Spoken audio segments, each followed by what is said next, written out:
Hello, hello, hello, hello, hello. This is the day that the Lord has made, and we will rejoice and we will be glad in it. My name is Maureen Washira, and I'm here with 31 women of the Bible in 31 days.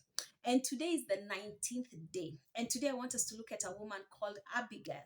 Abigail is known as the woman who was filled and full of wisdom.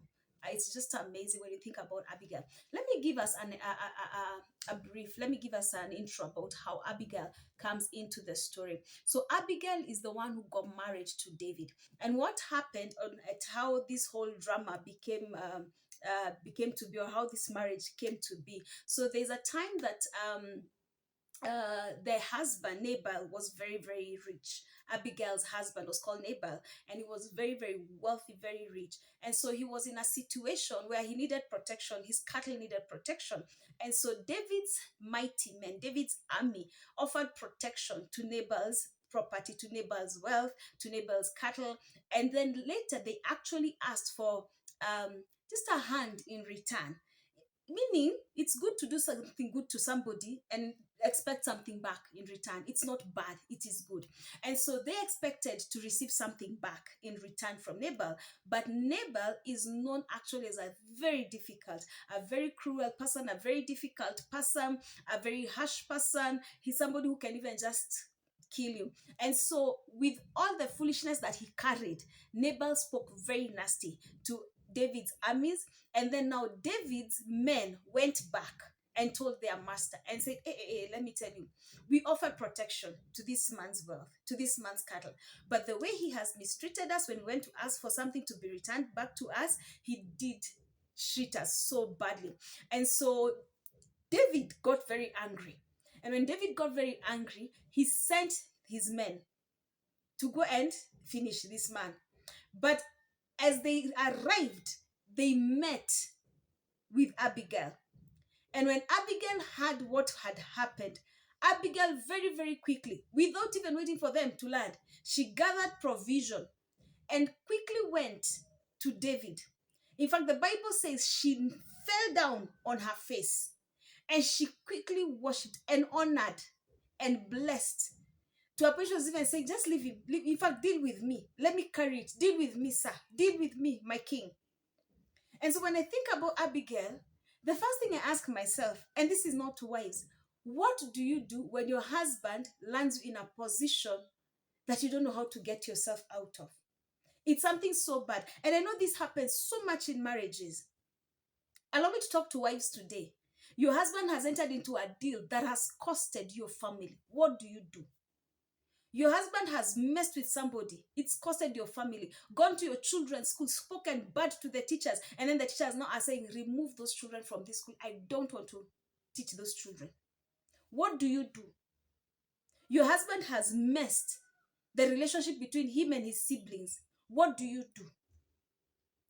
Abigail is a woman who can teach us wisdom. That wisdom at times can lack even from the priest in the home.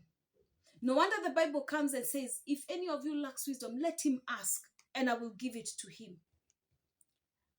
Nabal had no wisdom whatsoever.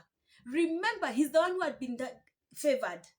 What do you do when your authority has been favored, but will stand before the same people who have given him or her favor and speak so nasty? You're a secretary in your office. What do you do? Look at the posture of humility Abigail took. Look at the posture of honor Abigail took, which teaches me something, that where there is humility, where there is honor, it doesn't matter how provoked someone's heart is, but there will always be a turnaround. Are we able to look at Abigail and say, the humility this woman showed, the honor, the posture of her heart, the posture of her body, because the Bible says she fell flat, her face down. It is a posture. Are we able to get into that place of saying, I'm going to allow my humility to silence the enemy. I'm going to allow honor to silence the enemy. Meaning that honor is a tool that silences the enemy. No wonder honor is being fought in the church today. No wonder honor is being fought, because honor is a tool that fights the schemes of the enemy. Honor is a tool that restores respect. Honor is a tool that brings peace. Honor is a tool that brings tranquility. Honor is a peace, is a tool that restores positions and ranks. And honor is a tool that will take you higher. Who would have known that she would have ended up being the wife to the king? Humility, her humility opened doors for her. It means that humility is going to open doors for us that we may not be able to understand. Humility is going to open doors for us that we may not be able to explain what happened. This is where people will start saying, oh, you're doing witchcraft, you're sleeping around with the boss, that is where you're claiming ranks. It has nothing to do with it. Let me tell us, ladies and gentlemen, it's not everybody who has claimed ranks has slept with the boss. Some of them, it is honor that has made them claim from one rank to another. And I can tell you for sure, a majority, it is honor. Because we don't think that majority can climb ranks because of honor. Some of them, it's not even because they have 10 master's degrees. No, it is honor. It is humility that makes them climb from one level to another. If Nabal was a rich man, it means that Abigail was also rich because she was the wife of a rich man. But look at the fact that she did not allow the wealth to make her proud to a point of saying, this king, what does he want? Some provisions. Okay, just release 1,000 cattle. We have 1,000 goats and 1,000 cows. We are still going to be left with 10,000. No. It is sad how at times wealth has made people lose humility.